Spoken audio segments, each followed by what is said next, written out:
Today on the official Marvel podcast, we'll hear from the stars of Marvel Television's Daredevil Born Again, Charlie Cox and Vincent D'Onofrio. I remember the excitement about starting it. Just the excitement of sitting down with Charlie again and exchanging dialogue. It was just a blast.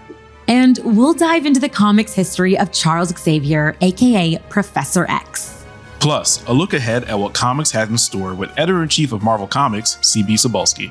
One World Under Doom, the actual series, is launched, and we see exactly what Doom is doing, and it's not what people really expect.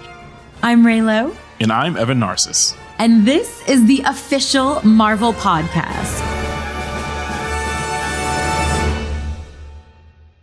All right, let's jump right in. The Man Without Fear is back on TV. Daredevil, Born Again, Episode 4. Holy moly. Okay, Evan, we are about to spoil the heck out of this episode. Yes, we are. So before we get any further, sound the spoiler alarm. Okay, now that you've had fair warning, let's get into it. In this episode, journalist B.B. Urich gets close with a member of Mayor Fisk's team, Daniel Blake, who blabs to her about the mayor's ambitious new plans in office. But even though BB runs a less than flattering story about Fisk, he forgives Daniel for this mistake, who basically pledges his undying allegiance to Fisk. Meanwhile, Matt Murdock is still reeling from the death of White Tiger. It turns out he was shot with a bullet encased with the Punisher's logo. Matt tracks down Frank Castle in the hopes of learning more, but Frank, he's not buying it. He tells Matt, "I think you want permission to hurt someone." Later on, we see Matt seemingly training on his roof. For what? We don't quite know yet. Well, at the end of the episode, we're introduced to a scary-looking masked person appearing to torture someone. Might this be a new foe for Daredevil? One of the most exciting moments of Daredevil Born Again Episode 4 was the return of Frank Castle. It sure was. Yeah, that scene was intense. Here are executive producers Justin Benson and Aaron Moorhead on the importance of not romanticizing Frank's violent nature. Frank Castle Punisher is obviously, that's a really, really tricky character to get right. I mean, this is oversimplifying, but it's a character who their superpower is they're in pain and they're angry and they shoot guns. Yeah. And that's an oversimplification, but that's the worst version of it. You talk to John Barenthal about that character, and it's not that. This is a person who's in so much tragic pain at every moment that he sees him as there's nothing romantic about it. Yeah, he's a monster. He's a human in his reasons, but it's not cool at all. His Punisher logo is not meant to be something that he's like, hell yeah about, you know? And obviously we talk about that. And we felt genuine responsibility as a filmmaker to show that if we're going to show Frank Castle, or if we're going to show the Punisher being the Punisher, that it is grotesque. That is grotesque. That it's like, it's not cool. It's not pretty. It's hard to watch.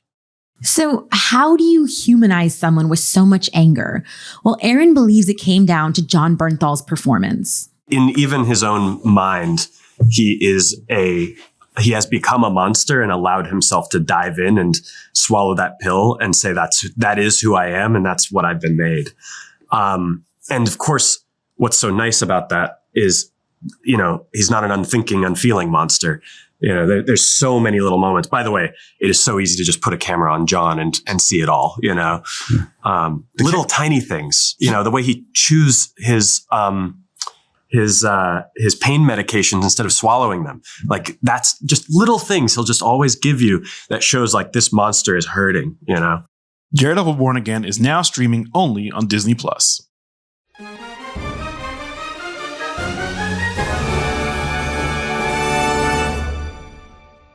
Right, now that you're caught up on all things episode 4, I think it's time to hear from Matt Murdock and his greatest foe. Here's Charlie Cox and Vincent D'Onofrio discussing what it was like to step back into the Daredevil and Kingpin rivalry.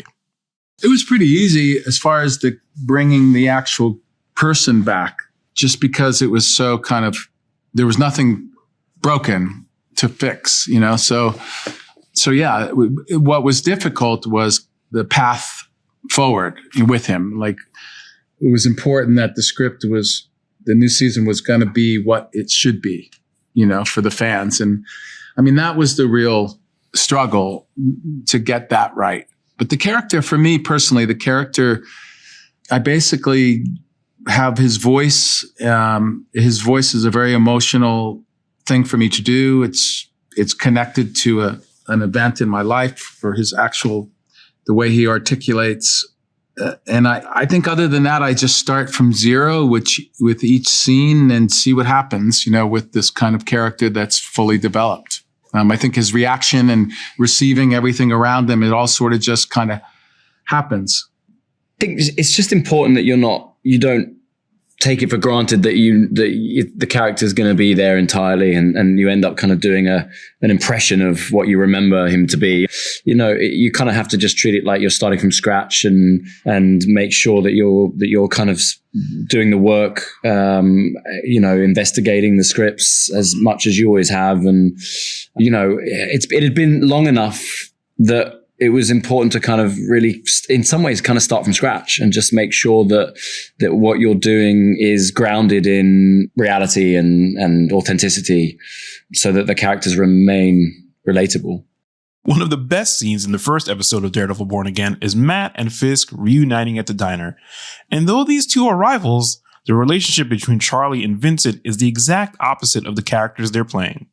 I remember the excitement about starting it. Just the excitement of sitting down with Charlie again and with him playing and sitting with him and exchanging dialogue. It was just a blast. He's great to work with, and we've known each other for a long time now. We over the last couple of days, I've been saying, I guess, the more I fall in love with Charlie, the easier it is to hate him when the camera's rolling. Yeah. Good answer. Yeah. I knew it was going to be fun. I had a lot of confidence that we were going to find some interesting stuff. But also I was actually kind of more nervous than I would be on a regular day, but just because I just wanted to relish it. It felt important. If you're caught up on Daredevil Born Again, you already know that Wilson Fisk has become the mayor of New York City. So how did it feel tapping into this new public-facing role? According to Vincent, he imagines that Fisk is having a hard time with the transition. Well, I saw it as a struggle for him. Number one, it's hard for him. It's fun for the story to put my character in a domestic situation. He's so crazy, but also the idea, like the metaphor would be a vampire trying to live in the daylight. It's a struggle. And to become mayor, to have a campaign, he has to live in the daylight. And it's uncomfortable for him.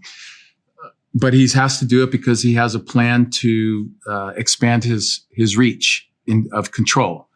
And he's going to get it no matter what. So he puts up with this kind of struggle that he has to go through. The fight choreography and stunts are also a highlight of this new season. Charlie doesn't take for granted the role that post-production played in bringing these fight scenes to life. The thing that's been great about this new season is that now we're part of the MCU. We have got a little bit of an upgrade in certain areas. So there's a couple of times where we have been able to use a little bit of computer technology, a little bit of CGI to enhance a moment. It's not necessarily within the action, but like there's a moment in episode 1 where Bullseye comes out of a door on a roof and Daredevil suddenly appears behind him, jumps onto the roof behind him. And it was we weren't able to do that practically because it wasn't safe. But they were able to do that, and the CGI team were able to do that in post-production. And I just think it's, as long as it's complementing the action that is part of the fabric of this show, it's just a great thing. And for those of us who love superheroes, it just makes us feel that little bit more exciting and just reminds us of the magic of what it is to make a show in this genre. Daredevil Born Again is bringing more familiar faces back, including John Bernthal as the Punisher. Charlie and Vincent couldn't have been more excited for his return. So often you'll walk onto set one day to do a scene which you've read and then you walk into the set. I remember the first day I walked in to work with John in episode 4. And I was excited to see John. I love the scene. We'd spoken on the phone. I think we'd read the scene on the phone together and rehearsed it a little bit. But then, you walk into the set and it's the first time I'm seeing that set. And it's just like, I was just blown away by it. It's just his little crazy madman bunker, his like fallout shelter that he's occupying it's just there's so much detail and it's so considered. It's so Punisher and it's so John as well. You know what I mean? Yeah, totally. Yeah. So anyway, there's so many moments like that where you're just blown away and you're like, this is going to be great. Yeah. John Bernthal is the kind of actor that really, when he shows up in many forms. I'm sure he had a lot to do with that set. Yeah. With our designers, obviously. And he's just, you're getting, he's going to leave everything on the field, John, always, and that's great for Charlie and I because we do the same thing. We try to do the same thing with our performances. So it's like, you get these great actors coming in and they bring more than just themselves, John is like that very much. And as Vincent just said, a massive shout out to Michael Shaw, our production designer. It's a beautiful job. In this. Yeah, incredible job.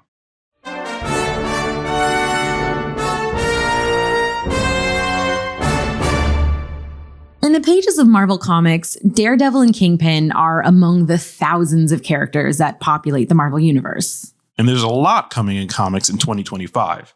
We got the chance to check in with Marvel Comics Editor-in-Chief C.B. Cebulski on some exciting projects to come. Here's fellow host of the official Marvel podcast, Langston Belton, speaking with CB. Langston, take it away. All right, everyone. Very excited to be talking to the editor-in-chief here at Marvel Comics, the one, the only C.B. Cebulski. How are you, my friend? I'm doing great. Thank you so much for having me on, and thank you for the fans who are tuning in and listening. We're going to have a good time today. For those unfamiliar with your work, what does an editor-in-chief do at Marvel? The role of the editor-in-chief has changed so much over the years. And, when I took over as editor-in-chief, the one piece of advice among many that Joe Quesada, a good friend and former editor-in-chief gave me was you really got to make the job your own. And, everyone knows what it was when like Stan Lee was doing it, because he was at the forefront of all this, a lot of character creation and publishing and expanding the brand. But then, in subsequent editor-in-chiefs like Jim Shooter in the 80s, Tom DeFalco, even Joe Q when he came over from Marvel Knights, everybody kind of made the job their own. And, my position here at Marvel as editor-in-chief is a unique one, even compared to the previous editor-in-chiefs, because Marvel is such a bigger brand at this point. So there's a lot more responsibility for me in regards to the characters and in regards to the job. But first and foremost, I oversee the team of talented editors up here that put out 75 to 80 comic books every month. The comics are the heart that pumps the ideas into the Marvel body. And it used to be they went out and nothing came back in. But now with what Kevin Feige and Brad Winterbaum and Dakota and Bill and everybody on the games team are doing, new ideas come from everywhere. And we're a big circulatory system that shares constantly. And the more we know about what the other divisions are doing, the stronger the Marvel brand feels to the fans. And that's of the utmost important to all of us. So let's talk about what's happening in Marvel Comics. So to start, give us, again, like a rundown of some of the things that you're excited for this year. What does Marvel have in store for comic readers? It's hard to say or to narrow it down because, there's that all my children analogy. I like them all equally. And, we had a big year last year and it's going to be hard to top, from what we did with Blood Hunt, with Jed McKay and Pepe Larraz, which set the stage for a lot of cool stuff that's happening now, to what's been going on in the Ultimate Universe, to just so many of the individual titles that are making waves. It's tough. But, I'm a big teen character guy, so I really like what Steve Fox and the team and Alana Smith are doing with new champions. I love when we gravitate towards teen characters. So if that's a book people haven't been reading, it's been a whole lot of fun.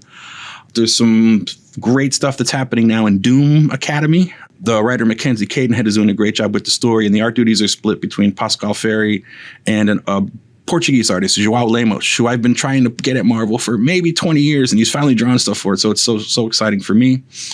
I don't know if it's a spoiler or not, but there's some stuff coming up with Runaways very soon, which is a book that I have a personal attachment to. So I'm very excited about what's going to be happening with Runaways later this year. Let me not say too much because I don't know if that's been announced yet. But if it is, here's your exclusive announcement here on the Marvel podcast. But yeah, and then, just we've got a lot of titles that are doing really great. What Philip Kennedy Johnson is doing in Hulk, what Joe Kelly's going to be doing on Amazing Spider-Man, big plans with Ryan North and Fantastic Four, since there's this little movie that's coming this summer. But yeah, there's so much fun stuff coming from Marvel. It's hard to pin it down. But I think for the fans, it's going to be really another banner year for no matter what character you're a fan of, or if you're a fan of all the characters. The universe is going to be bigger and better and stronger than ever. Nice. So you mentioned, Yves, I want to touch on some of the things you talked about. Sure. Let's talk about One World Under Doom, which is in full swing. So what could readers expect as this story continues to grow, including like the tie-ins that you're excited for that like expand on like the general event, all those little like nooks and crannies of the Marvel Universe?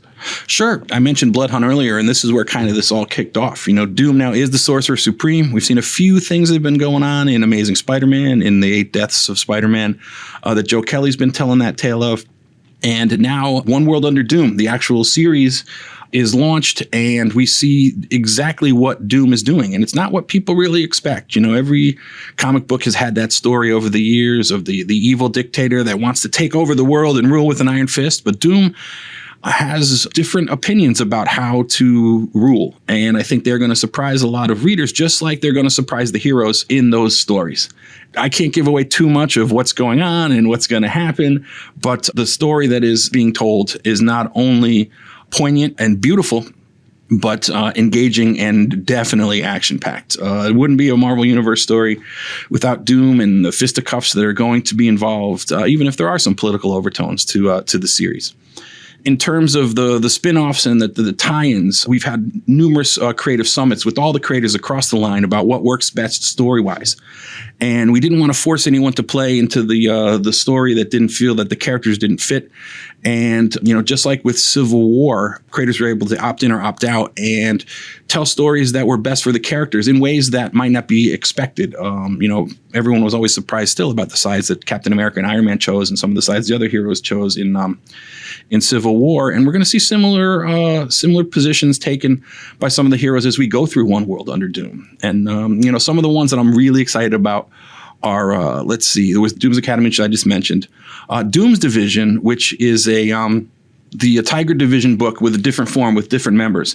Doomstrike, Thunderbolts is a really action-packed one. Obviously, there's a Thunderbolts movie coming, so, you know, Bucky is going to be in the spotlight, but he'll be leading the ragtag team of heroes who are more rebellious against Doom, as you would expect for characters with a more militaristic background.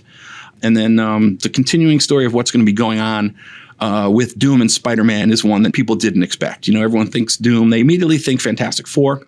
It's not the case here. Spider-Man was one of the first people directly affected by Doom's taking over the role of Sorcerer Supreme and some of the duties that he relinquished to Spider-Man unwillingly.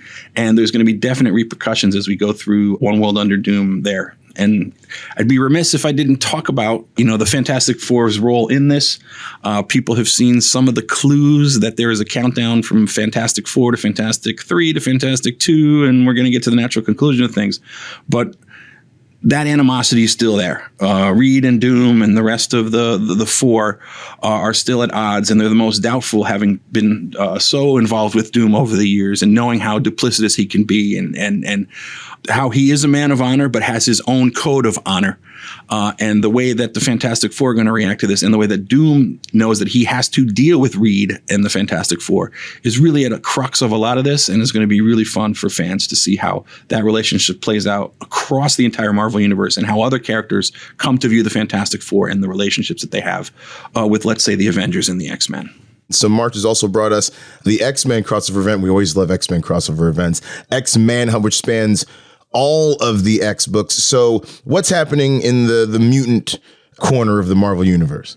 Yeah, you know, last year, like I said, we had two big kind of group relaunches in the Marvel Universe, the Ultimate Universe and then the X-Men Universe. Tom Brevoort came on as the executive editor on that and kind of revamped all the books with a bunch of relaunches in a post-Krakoa era, making them a bigger part of the Marvel Universe again, not as isolated as they were previously. And X-Manhunt is an event that's, you know, starting right at the top of the second year of this new X-Men status quo. And it is going to bring them farther into the Marvel Universe. You know, I don't want to say too much, but X-Manhunt leads to something that we've teased a little bit, but I'm just can't really specifically put the piece into place because I don't want it to be a spoiler for anyone who hasn't been following along. Of course, yeah, we don't want to say too much. So let's talk about the Ultimate Universe, which has been so awesome. It's in its second year.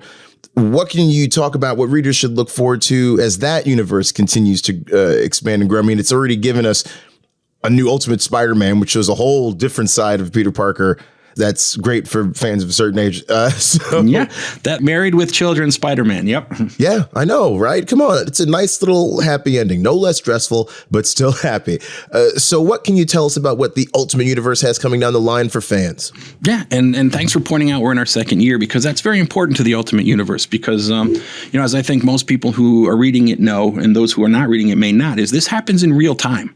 Like, that universe launched in January 2024, and they're on a ticking clock. The maker went into the dome and said, I'm going to be gone for 24 months. And come December of this year, we're going to be at those 24th issues, and there will be repercussions. So, the first year has really been a building year. And this second year now is going to be interesting because I don't want to say it's a countdown year. We are counting down to when the maker comes out. But there are just so many pieces that are on the board now that we're going to keep playing with as this universe kind of, walks its path and tries to separate itself as best it can from the Marvel universe to great acclaim, as you say, because the differences are very important. When people think we're going to zig, we can zag. We can defy expectations more than we can even do in the actual 616 Marvel universe. We're rapidly approaching Free Comic Book Day on May 3rd of 2025. I mean, so what can you tell readers about this year's plans for Free Comic Book Day? We've got a couple releases this year, 2 books that focus on 4 stories in the Marvel Universe, Fantastic Four, some Ultimate stuff, Spider-Man, and Venom. And Venom's having a big year. There's a big mystery going on now about the all-new Venom.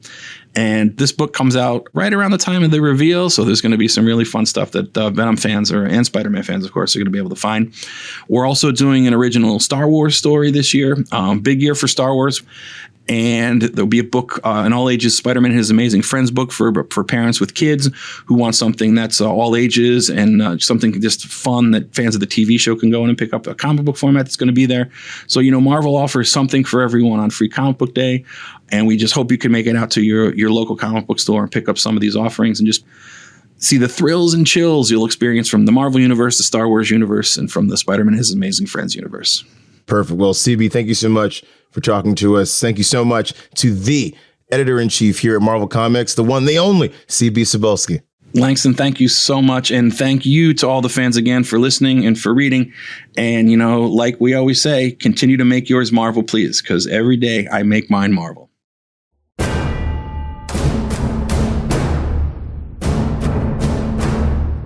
One of the projects you heard CB talk about was the X-Manhunt crossover event, unfolding right now in a comic shop near you.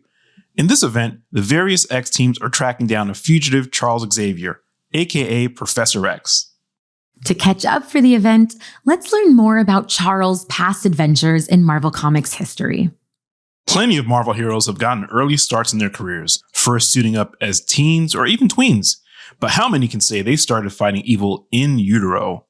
Today, we're taking a look at the often rocky life of the brainy, bold, and bald Charles Xavier, aka Professor X, the super psychic mentor to the X-Men. Charles' story begins before he's even born, when a psychic parasite invades his mother's womb and clones his DNA to form itself into his twin sister, Cassandra Nova. Health warning: if you're pregnant or expect to become pregnant, avoid psychic parasites.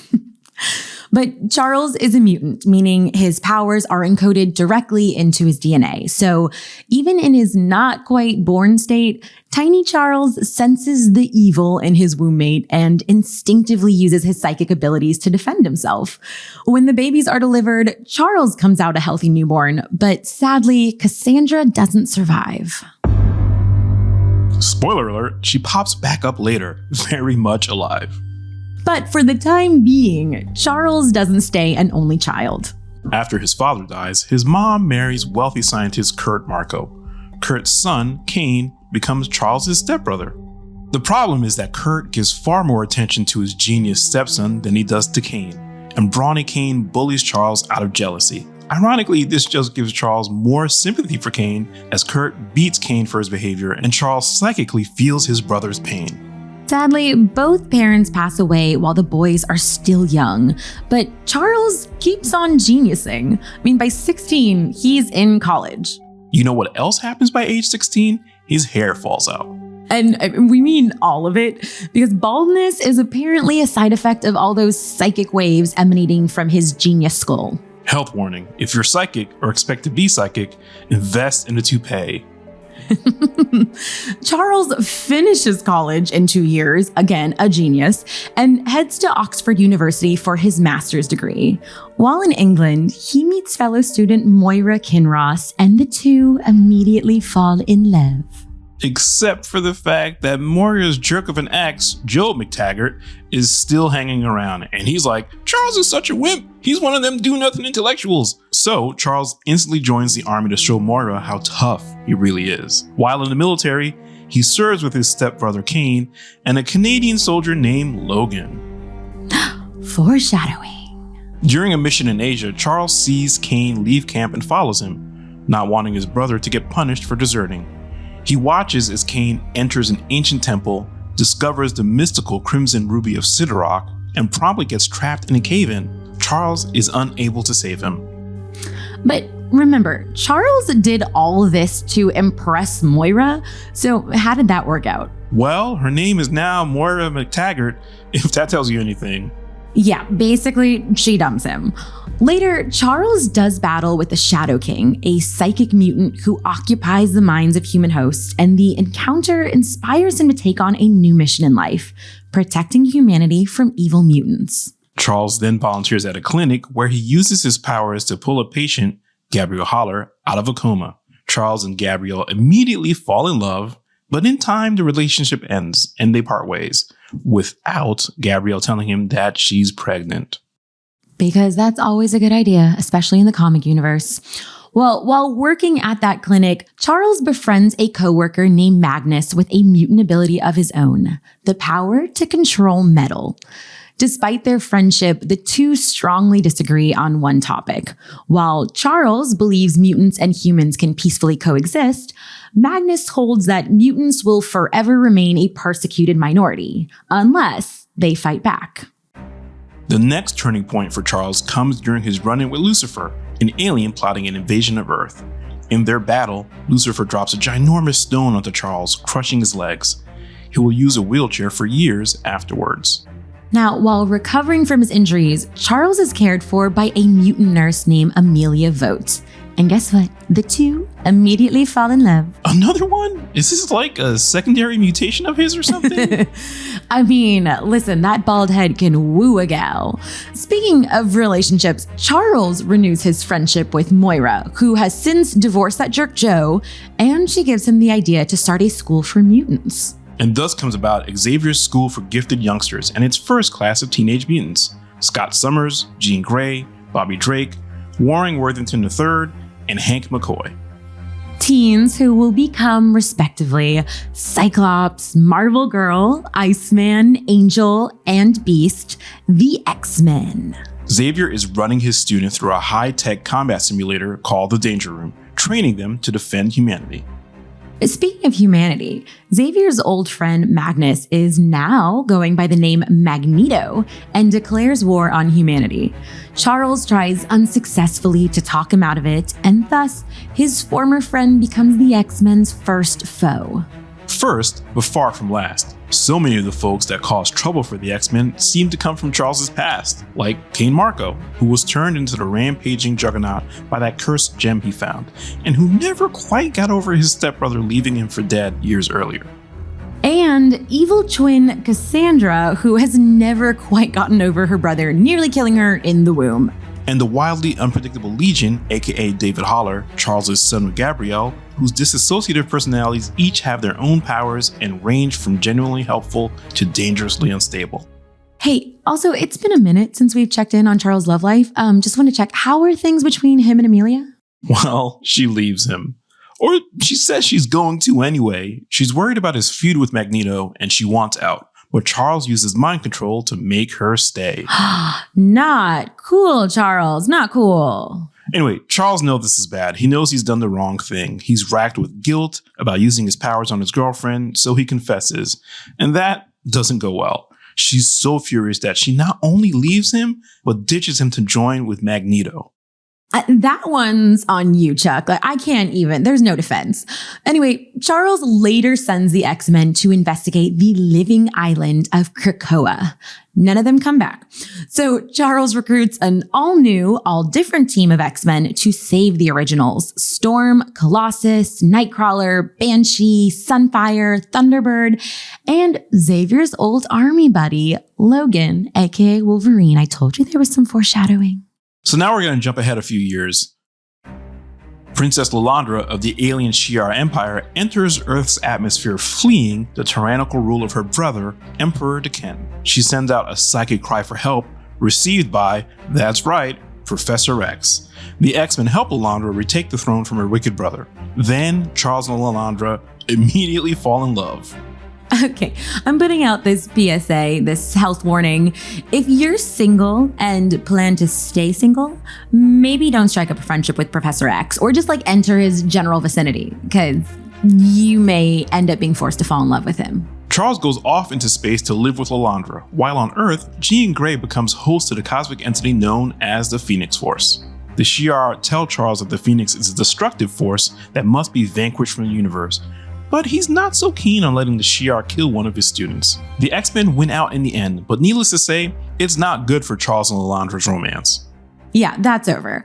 Magneto, in the meantime, tries a different tactic in his war for mutant rights. He turns a small island of Genosha into a safe haven for mutants, which goes well until Cassandra Nova rears her also quite bald head. She literally destroys Genosha and slaughters millions of mutants, basically just to tick off her brother. But the Genosha tragedy brings Charles and Magneto closer than ever, helping them renew the friendship they once had. Then, along comes Moira again. She gives Charles and Magneto a plan with which they can take a second shot at a mutant paradise, this time involving the living island Krakoa, which itself is a mutant. They learn to communicate with Krakoa, found a mutant nation there, and invite all mutants, even former enemies, to live there in peace. It's a compromise between the two men's visions. Mutants will no longer be at war with humans, but they won't live among them either. The nation of Krakoa has its ups and downs, but for once, all mutants have a safe place to live, free of prejudice and harassment, until the biggest betrayal of all. For Moira McTaggart. Oh, that girl. Turns out Moira has been a mutant all along. She's already lived 10 lives, and in each one, she has seen the destruction of mutant kind. And tired of trying again and again to change things and always failing, she basically says, the heck with it, I'm going to join the other side and actually win for once. Moira teams up with the mutant-hating group Orchis, which invades Krakoa, kills a bunch of mutants, banishes a whole lot more to Mars, and begins hunting the survivors. The only way Charles can imagine saving the few remaining X-Men is to pretend to cooperate with Orchis as they hunt his former students. In the end, the X-Men take the fight back to Orchis. Charles plays the inside man to help them win the day. Orchis is now gone, but so is Krakoa, and Charles Xavier's dream has seemed to die once more. He's turned himself over to the authorities to be punished for crimes he committed while feigning allegiance to Orchis, and is currently serving his sentence in his old school, which has been turned into a prison. At least he's in a space he knows. On a brighter note, Charles did help his stepbrother Kane to reform, and Juggernaut is even an official X-Men now. So this is really a story of brotherly love, isn't it? Between Charles and Kane. And between Charles and Magneto. But Charles, buddy, maybe try being single for a while, okay?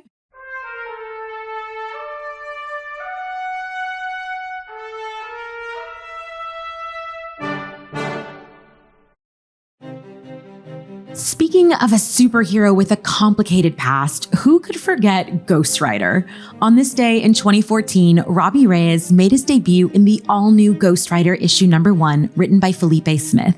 Robbie joins a long line of iconic Ghost Riders, including motorcycle enthusiasts Johnny Blaze and Danny Ketch. In this first issue, we meet Robbie, a Mexican-American teenager living in East Los Angeles. He works with cars after school and takes care of his younger brother, Gabe.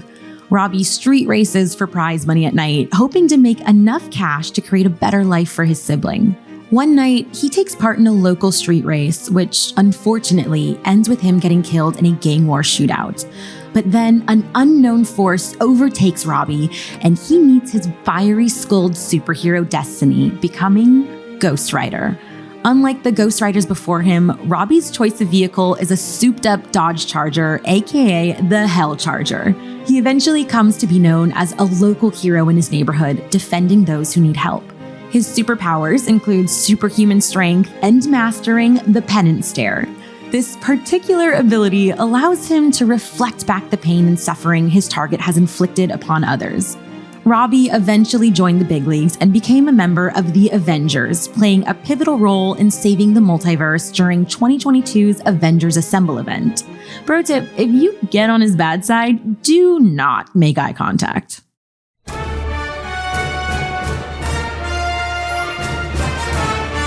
Next week on the official Marvel podcast, we'll hear from the Newton brothers on what it was like composing music for Daredevil Born Again.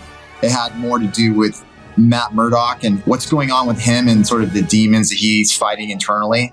And then we wanted to express that musically. That's it for this episode. If you haven't already, make sure to leave us a review wherever you're listening. It helps other Marvel fans find the show. Yes, and make sure you're subscribed so you never miss an episode. This episode was hosted by Ray Lowe and myself, Evan Narcis. Our producers are Jasmine Estrada and Anita Flores, with additional writing by Christopher Healy. With help from Senior Manager of Audio Production and Development, Brad Barton, and Production Manager, Emily Godfrey. Mixed by Justin Harris. Theme music by Ida Akbal.